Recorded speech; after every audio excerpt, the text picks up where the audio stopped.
Hello, everyone. I wanted to start this episode with a trigger warning. This chapter does have some outdated language, mostly the use of the N word. Um, with this, with the channel as I'm going forward with it, I'm trying not to censor any of the books. Of Mice and Men is one of those that is one of those banned books, specifically for the language used in it. So that's why I'm putting this here as a trigger warning that I do not censor the word. I try to get through it myself. It is a bit uncomfortable. I will admit to that. Um, but yes, there is some excessive use of the N word in this episode. So just be aware of that. Thank you.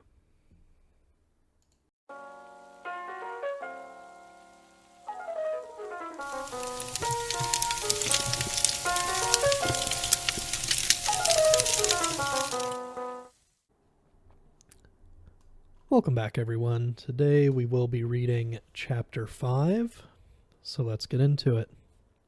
Chapter 5. On one end of the great barn was piled high with new hay, and over the pile hung the 4-taloned Jackson fork suspended from its pulley. The hay came down like a mountain slope to the other end of the barn, and there was a level place as yet unfilled with the new crop. At the sides, the feeding racks were visible, and between the slats, the heads of horses could be seen. It was Sunday afternoon. The resting horses nibbled the remaining wisps of hay, and they stamped their feet, and they bit the wood of the mangers, and rattled the halter chains. The afternoon sun sliced in through the cracks of the barn walls and lay in brighter lines on the hay. There was the buzz of flies in the air and lazy afternoon humming. From outside came the clang of horseshoes on the playing peg and the shouts of men playing, encouraging, jeering. But in the barn it was quiet and humming and lazy and warm. Only Lenny was in the barn, and Lenny sat in the hay beside a packing case under a manger, and in the end of the barn that had not been filled with hay. Lenny sat in the hay and looked at a little dead puppy that lay in front of him. Lenny looked at it for a long time, and then he put out his huge hand and stroked it clear from one end to the other, and Lenny said softly to the puppy, "Why do you gotta get killed? You ain't so little as mice. I didn't bounce you hard." He bent the pup's head up and looked at its face, and he said to it, "Now maybe George ain't gonna let me tend no rabbits if he finds out you got killed." He scooped a little hollow and laid the puppy in it and covered it over with hay, out of sight. But he continued to stare at the mound he had made. He said, "This ain't no bad thing like I got to go hide in the brush. Oh, no, this ain't. I'll tell George I found it dead." He unburied the puppy and inspected it, and he stroked it from ears to tail. He went on sorrowfully, "But he'll know. George always knows. He'll say, 'You done it. Don't try to put nothing over me.' And he'll say, 'Now just for that, you don't get to tend no rabbits.'" Suddenly his anger rose. "God damn you!" he cried. "Why do you gotta get killed? You ain't so little as mice." He picked up the pup and hurled it from him. He turned his back on it. He sat bent over his knees, and he whispered, "Now I don't get to tend the rabbits. Now he won't let me." He rocked himself back and forth in his sorrow. From outside came the clang of horseshoes on the iron stake, and then a little chorus of cries. Lenny got up and brought the puppy back and laid it on the hay and sat down. He stroked the pup again. "You wasn't big enough," he said. "They told me and told me you wasn't. I didn't know you'd get killed so easy." He worked his fingers on the pup's limp ear. "Maybe George won't care," he said. "This here goddamn little son of a bitch wasn't got nothing to George." Curly's wife came around the end of the last stall. She came very quietly, so that Lenny didn't see her. She wore her bright cotton dress and the mules with the red ostrich feathers. Her face was made up, and the little sausage curls were all in place. She was quite near to him before Lenny looked up and saw her. In a panic, he shoveled hay over the puppy with his fingers. He looked sullenly up at her. She said, "What you got there, sonny boy?" Lenny glared at her. "George says I ain't to have nothing to do with you. Talk to you or nothing." She laughed. "George giving you orders about everything?" Lenny looked down at the hay. "Says I can't tend no rabbits if I talk to you or anything." She said quietly, "He's scared Curly'll get mad." Well, Curly got his arm in a sling, and if Curly gets tough, you can break his other hand. You didn't put nothing over me about getting it caught in no machine. But Lenny was not to be drawn. "No, sir, I ain't gonna talk to you or nothing." She knelt in the hay beside him.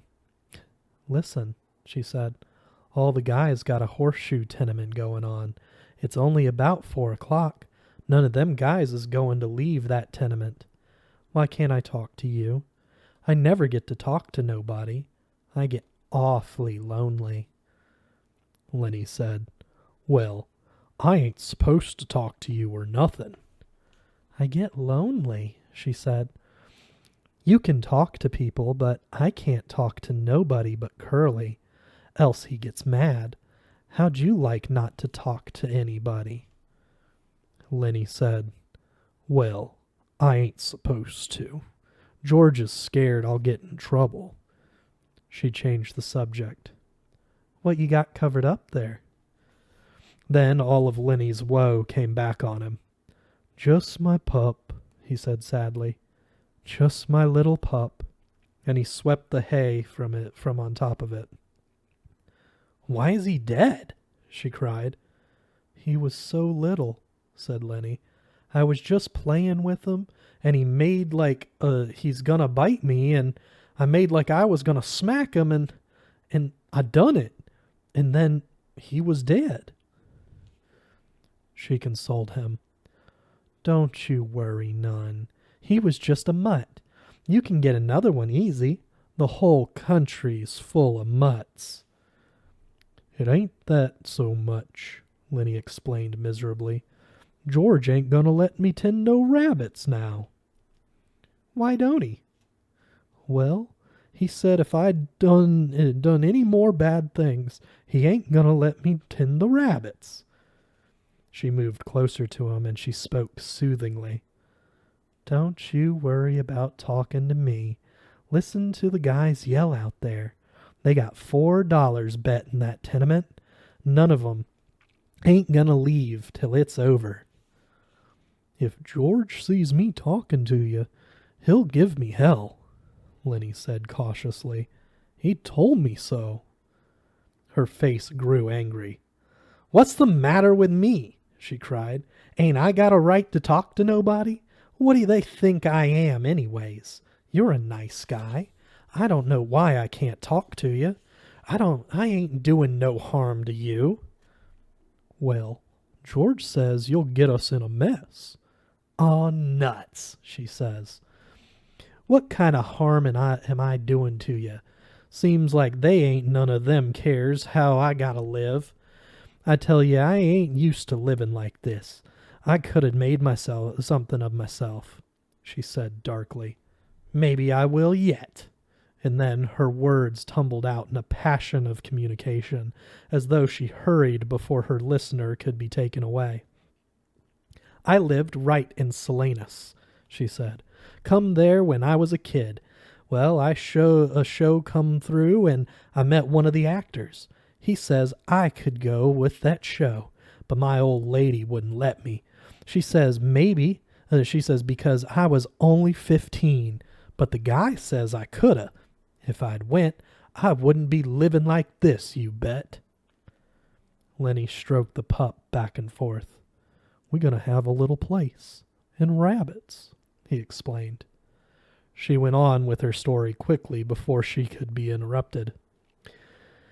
Another time I met a guy and he was in pictures. Went out to the Riverside Dance Palace with him. He says he was going to put me in the movies. Says I was a natural. Soon's he got back to Hollywood, he was going to write to me about it. She looked closely at Lenny to see whether she was impressing him. I never got that letter, she said. I always thought my old lady stole it. Well, I wasn't going to stay no place where I couldn't get nowhere or make something of myself. And where they stole your letters, I asked her if she stole it too, and she says no. So I married Curly. Met him out of the Riverside Dance Palace that same night. She demanded, You listening? Me? Sure. Well, I ain't told this to nobody before. Maybe I ought not to. I don't like Curly. He ain't a nice fella. And because she had confided in him, she moved closer to Lenny and sat beside him. Could have been in the movies and had nice clothes. All them nice clothes like they wear. And I could have sat in them big hotels and had pictures took of me. When they had them previews, I could have went to 'em and spoke on the radio, and it wouldn't have cost me a cent because I was in the picture. And all them nice clothes like they wear because this guy says I was a natural. She looked up at Lenny and she made a small grand gesture with her arm and hand to show that she could act. The fingers trailed after her leading wrist, and her little finger stuck out grandly from the rest. Lenny sighed deeply. From outside came the clang of a horseshoe on metal, and then a chorus of cheers. Somebody made a ringer, said Curly's wife. Now the light was lifting as the sun went down, and the sun streaks climbed up the wall and fell over the feeding racks and over the heads of the horses. Lenny said, Maybe if I took this pup out and throwed him away, George wouldn't never know. And then I could tend the rabbits without no trouble. Curly's wife said angrily, Don't you think of nothing but rabbits? We're going to have a little place, Lenny explained patiently. We're going to have a house and a garden and a place for alfalfa, and that alfalfa is for the rabbits. And I take a sack and I get it all full of alfalfa, and then I take it to the rabbits. She said, What makes you so nuts about rabbits? Lenny had to think carefully before he could come to a conclusion. He moved cautiously close to her until he was right against her. I like to pet nice things. Once at a fair, I seen some of them long-hair rabbits, and they was nice, you bet. Sometimes I've even pet mice, but not when I could get nothing better. Curly's wife moved away from him a little. I think you're nuts, she said. No, I ain't, Lenny explained earnestly. George says I ain't. I like to pet nice things with my fingers. Soft things. She was a little bit reassured. Well, who don't, she said. Everybody likes that. I like to feel silk and velvet. Do you like to feel velvet? Lenny chuckled with pleasure. You bet, by God, he cried happily. And I had some, too. A lady gave me some, and that lady was my own Aunt Clara. She'd give it right to me, about this big a piece. I wish I had that velvet right now. A frown came over his face. I lost it, he said. I ain't seen it for a long time. Curly's wife laughed at him. You're nuts, she said, but you're a kind of nice fella. Just like a big baby. But a person can see kind of what you mean. When I'm doing my hair sometimes, I just set and stroke it 'cause it's so soft. To show how she did it, she ran her fingers over the top of her head. Some people got kind of coarse hair, she said complacently. Take Curly. His hair is just like wire, but mine is soft and fine. Course I brush it a lot. That makes it fine. Here, feel, right here. She took Lenny's hand and put it on her head. Feel right around there and see how soft it is. Lenny's big fingers fell to stroking her hair. Don't you muss it up, she said. Lenny said, Oh, that's nice.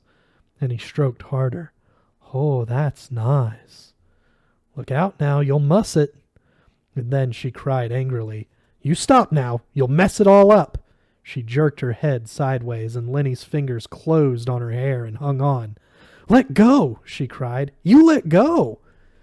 Lenny was in a panic. His face was contorted. She screamed then, and Lenny's other hand closed over her mouth and nose. Please don't, he begged. Oh, please don't do that. George'll be mad. She struggled violently under his hands. Her feet battered on the hay, and she writhed to be free. And from under Lenny's hand came a muffled screaming. Lenny began to cry with fright. Oh, please don't do none of that, he begged. George gonna say I done a bad thing. He ain't gonna let me tend no rabbits. He moved his hand a little, and her hoarse cry came out. Then Lenny grew angry. Now don't, he said. I don't want you to yell. You gonna get me in trouble just like George says you will. Now, don't do that. And she continued to struggle, and her eyes were wild with terror. He shook her then, and he was angry with her. Don't you go yellin', he said, and he shook her, and her body flopped like a fish. And then she was still. For Lenny had broken her neck. He looked down at her, and carefully he removed his hand from over her mouth, and she lay still. I don't want to hurt you, he said, but George'll be mad if you yell. When she didn't answer nor move, he bent closely over her. He lifted her arm and let it drop. For a moment he seemed bewildered, and then he whispered in fright, I done a bad thing. I done another bad thing. He pawed up the hay until it partly covered her. From outside the barn came a cry of men and the double clang of shoes on metal. For the first time, Lenny became conscious of the outside. He crouched down in the hay and listened. I done a real bad thing, he said. I shouldn't have done that. George'll be mad, and he said, and hide in the brush till he come. He's gonna be mad. In the brush till he come. That's what he said. Lenny went back and looked at the dead girl. The puppy lay close to her. Lenny picked it up. I'll throw him away, he said. It's bad enough like this. He put the pup under his coat, and he crept into the barn wall and peered out between the cracks toward the horseshoe game. And then he crept around the end of the last manger and disappeared. The sun streaks were high on the wall by now, and the light was growing soft in the barn. Curly's wife lay on her back, and she was half covered with hay. It was very quiet in the barn, and the quiet of the afternoon was on the ranch. Even the clang of the pitched shoes, even the voices of the men in the game, seemed to grow more quiet. The air in the barn was dusky in advance of the outside day. A pigeon flew in through the open hay door, and circled and flew out again. Around the last stall came a shepherd's bitch, lean and long, with heavy hanging dugs. Halfway to the packing box, where the puppies were, she caught the dead scent of Curly's wife, and the hair rose along her spine. She whimpered and cringed to the packing box, and jumped in among the puppies. Curly's wife lay with a half covering of yellow hay, and the meanness and the plannings and the discontent and the ache for attention were all gone from her face. She was very pretty and simple, and her face was sweet and young. Now her rouged cheeks and her reddened lips made her seem alive and sleeping very lightly. The curls, tiny little sausages, were spread on the hay behind her head, and her lips were parted. As happens sometimes, a moment settled and hovered and remained for much more than a moment. And sound stopped and movement stopped for much, much more than a moment. Then gradually time awakened again and moved sluggishly on. The horses stamped on the other side of the feeding racks, and the halter chains clinked. Outside, the men's voices became louder and clearer. From around the end of the last stall, old Candy's voice came. "Lenny," he called. "Oh, Lenny, you in here? I've been figuring some more. Tell you what we can do, Lenny." Old Candy appeared around the end of the last stall. "Oh, Lenny," he called again, and then he stopped, and his body stiffened. He rubbed his smooth wrist on his white stubble whiskers. "I didn't know you was here," he said to Curly's wife. When she didn't answer, he stepped nearer. "You oughtn't to sleep out here," he said disapprovingly, and then he was beside her and... Oh, Jesus Christ. He looked about helplessly, and he rubbed his beard, and then he jumped up and went quickly out of the barn. But the barn was alive now. The horses stamped and snorted, and they chewed the straw of their bedding, and they clashed the chains of their halters. In a moment, Candy came back, and George was with him. George said, "What was it you wanted me to see about?" Candy pointed at Curly's wife. George stared. "What's the matter with her?" he asked. He stepped closer, and then he echoed Candy's words. Oh, Jesus Christ. He was down on his knees beside her. He put his hand over her heart, and finally, and when he stood up, slowly and stiffly, his face was as hard and tight as wood, and his eyes were hard. Candy said, "What done it?" George looked coldly at him. "Ain't you got any idea?" he asked, and Candy was silent. "I shoulda knew," George said hopelessly. "I guess maybe way back in my head I did." Candy asked, "What we gonna do now, George? What we gonna do now?" George was a long time in answering. "Guess we gotta tell the guys. I guess we gotta tell them and lock him up. We can't let him get away. Why, the poor bastard'd starve." And he tried to reassure himself. "Maybe they'll lock him up and be nice to him." But Candy said excitedly, "We ought to let him get away. You don't know that, Curly. Curly gonna want to get him lynched. Curly'll get him killed." George watched Candy's lips. "Yeah," he said at last. "That's right. Curly will. And the other guys will." And he looked back at Curly's wife. Now, Candy spoke his greatest fear.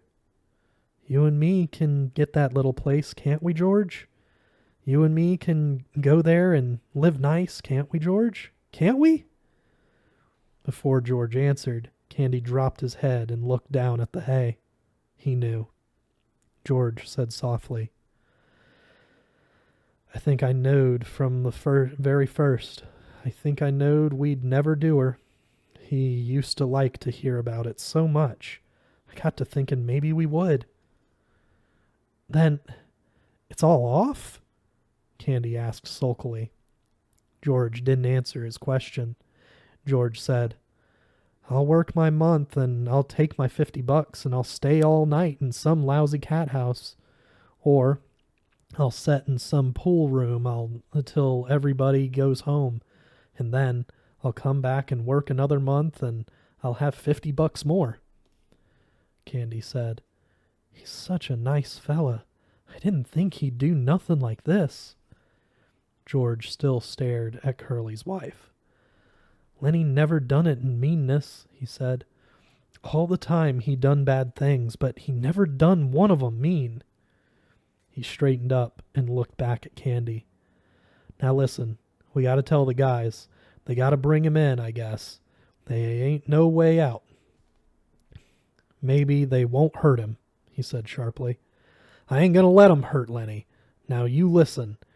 The guys might think I was in on it. I'm gonna go in the bunkhouse. Then, in a minute, you come out and tell the guys about her, and I'll come along and make like I never seen her. Will you do that? So the guys won't think I was in on it? Candy said, Sure, George. Sure, I'll do that. Okay, give me a couple of minutes then, and you come running out and tell like you just found her. I'm going now. George turned and went quickly out of the barn. Old Candy watched him go. He looked helplessly back at Curly's wife, and gradually his sorrow and his anger grew into words. You goddamn tramp, he said viciously. You done it, didn't you? I suppose you're glad. Everybody knowed you'd mess things up. You wasn't no good. You ain't no good now, you lousy tart. He sniffled, and his voice shook. I coulda hoed in the garden and washed dishes for them guys. He paused, and then went on in a sing-song, and he repeated the old words. If they was a circus or a baseball game, we would have went to her, just said to hell with work, and went to her. Never asked nobody's say-so, and they'd have been a pig and chickens, and in the winter, the little fat stove, and the rain coming, and us just setting there. His eyes blinded with tears, and he turned and went weakly out of the barn, and he rubbed his bristly whiskers with his wrist stump. Outside, the noise of the game stopped. There was a rise of voices in question, a drum of running feet, and the men burst into the barn. Slim and Carlson, and young Whit and Curly, and Crooks keeping back out of attention range. Candy came after them, and last of all came George. George had put on his blue denim coat and buttoned it, and his black hat was pulled down low over his eyes. The men raced around the last stall. Their eyes found Curly's wife in the gloom. They stopped and stood still and looked. Then Slim went quietly over to her, and he felt her wrist. One lean finger touched her cheek, and then his hand went under her slightly twisted neck, and his fingers explored her neck. When he stood up, the men crowded near, and the spell was broken. Curly came suddenly to life. I know who done it, he cried. That big son of a bitch done it. I know he done it. Why, everybody else was out there playing horseshoes. He worked himself into a fury. I'm gonna get him. I'm going for my shotgun. I'll kill the big son of a bitch myself. I'll shoot him in the guts. Come on, you guys. He ran furiously out of the barn. Carlson said, I'll get my Luger. And he ran out too. Slim turned quietly to George. I guess Lenny done it all right, he said. Her neck's bust. Lenny could have did that. George didn't answer, but he nodded slowly. His hat was so far down on his forehead that his eyes were covered. Slim went on. Maybe like that time in Weed you was telling about. Again, George nodded. Slim sighed. Well, I guess we got to get him. Where you think he might have went? It seemed to take George some time to free his words. He would have went south, he said. We come from north, so he would have went south. I guess we gotta get him, Slim repeated. George stepped close. Couldn't we maybe bring him in and they'll lock him up? He's nuts, Slim. He never done this to be mean. Slim nodded. We might, he said. If we could keep Curly in, we might. But Curly's gonna want to shoot him. Curly's still mad about his hand, and suppose they lock him up and strap him down and put him in a cage. That ain't no good, George. I know, said George. I know. Carlson came running in. "The bastard stole my Luger," he shouted. It ain't in my bag." Curly followed him, and Curly carried a shotgun in his good hand. Curly was cold now. "All right, you guys," he said. "The nigger's got a shotgun. You take it, Carlson. When you see him, don't give him no chance. Shoot for his guts. That'll double him over." Whit said excitedly, "I ain't got a gun." Curly said, "You go in Soledad and get a cop. Get all Wiltz. He's deputy sheriff. Let's go now." He turned suspiciously on George. "You're coming with us, fella." "Yeah," said George. "I'll come. But listen, Curly, the poor bastard's nuts. Don't shoot him. He didn't know what he was doing." "Don't shoot him?" Curly cried. "He got Carlson's Luger. Course we'll shoot him." George said weakly, "Maybe Carlson's lost his gun." "I seen it this morning," said Carlson. "No, it's been took." Slim stood looking down at Curly's wife. He said, "Curly, maybe you better stay here with your wife." Curly's face reddened. "I'm going," he said. "I'm going to shoot the guts out of that big bastard myself. Even if I only got one hand, I'm going to get him." Slim turned to Candy. "You stay here with her then, Candy. The rest of us better get going." They moved away. George stopped a moment beside Candy, and they both looked down at the dead girl until Curly called, "You, George, you stick with us so we don't think you had nothing to do with this." George moved slowly after them, and his feet dragged heavily. And when they were gone, Candy squatted down in the hay and watched the face of Curly's wife. "Poor bastard," he said softly. The sound of the men grew fainter. The barn was darkening gradually, and in their stalls the horses shifted their feet and rattled the halter chains. Old Candy lay down in the hay and covered his eyes with his arm. That's it for this week. We'll see you guys next week with the final chapter.